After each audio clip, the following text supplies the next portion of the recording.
Այս պահին մայրաքաղաք Երևանի երկնքով Հանրապետության հրապարակի վրայով անցնում է զինված ուժերի ավիացիան։ Զորատեսակի գլխավոր առաքելությունն օդային եւ ցամաքային տարածքների պաշտպանությունն է, մարտերի վարումն ու թիրախների ճշգրիտ խոցումը։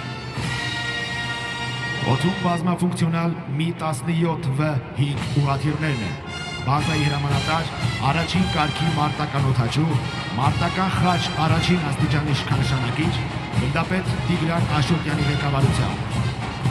Երկնքի անվիճելի արքան ապահովում է օդային վերահսկողությունը, կատարելապես համադրելով գերարագ մանևրությունն ու ծանր սպառազինության ուժը։ Ուղղաթիռները նախատեսված են զորքերի եւ բեռների տեղափոխման, ցամաքային զորքերի կրակային աջակցության, որոնողափրկարարական աշխատանքների համար։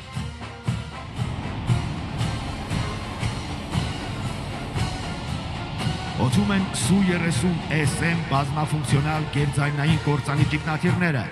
Ավիացիայի պետ մարտական ծառայության մեդալակիր գեներալ-մայոր Հովհաննես Վարդանյանի գլխավորությամբ։ Համադրված են փոքր եւ միջին հեռավորության օդ, միջին հեռավորության օդ ռադիոլոկացիոն դասի ավիացիոն հրթիռներով, հեռավար ու միջին հեռավորության ավիացիոն կառավարվող Սավառնով ռումբերով։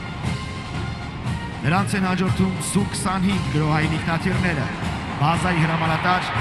առաջին կարգի մարտական օդաչու, մարտական խաչ երկրորդ աստիճանի իշխանանշանի ասպետ գնդապետ Սամվել Թավադյանի ղեկավարությամբ։ Ինքնաթիռները նախատեսված են հիմնականում ցերեկային պայմաններում ցամաքային զորքերին մարտի դաշտում անմիջական կրակային աջակցության համար։